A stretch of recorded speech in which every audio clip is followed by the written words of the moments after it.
Hey, ladies and gentlemen, this is Carmine Sabia for Explain America. And how much would you love to see Adam Schiff in prison for the next, let's say, 1,000 years? Folks, before we get started, please make sure you like, comment, share, and subscribe. Those little things really help us out, and they help our channel continue to grow. So it was, we're looking at the indictment of former President Donald Trump in Georgia. And one of the things that is in this indictment are Twitter posts that he made. And these were somehow supposed to be election subversion posts. But what was he actually asking people to do?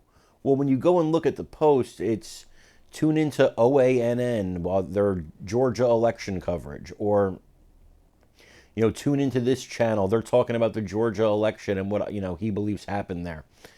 Well, is that a crime? Is that a crime you go to jail for? So Senator Lindsey Graham actually, he got a gem on this one. He said, well, if that's the case, you have Adam Schiff going on every network for years talking about Russian collusion, basically accusing former President Trump of being a Russian agent.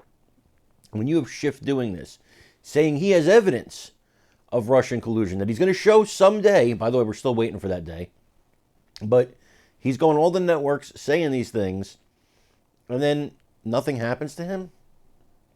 So Lindsey Graham says, if this is the new standard, if this is the thing you could put people in prison for 100 years or whatever it is, if this is the new standard, well then Adam Schiff should be in prison for 1,000 years.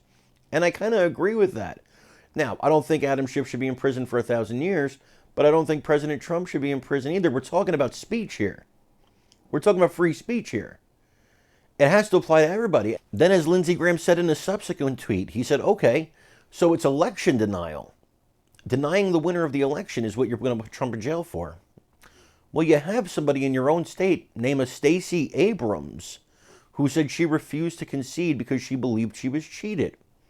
So what he said is, if that's the standard, if you believe you're cheated and you don't want to concede, now you can go to jail for that? So if that's the case, then shouldn't Stacey Abrams be arrested? Folks, come on, it's a double standard, and that's what Graham is saying here. He said the standard is if you're a Republican and you believe you were cheated, you go to jail. If you're a Democrat and you believe you were cheated, nothing happens. It's kind of hard to argue that. It's kind of hard to argue the optics. Now, I will say to you, there are differences that I will tell you about.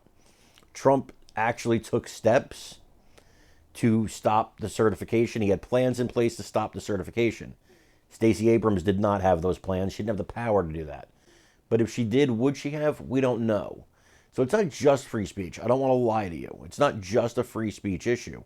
But when she's putting free speech things into the indictment, when she's talking about his tweets, that's when she's going off the rails.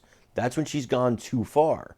Because now you're criminalizing former President Trump's speech, and if you're going to do that, then you have to criminalize it for Representative Adam Schiff, Stacey Abrams, and everybody else. Folks, tell me what you think about this in the comments. I really want to know. I really want to know. Also, please make sure to like, share, and subscribe because it really helps us out. I'm Carmine Sabia. This is Explain America. We love you guys. God bless you. Take care, everybody.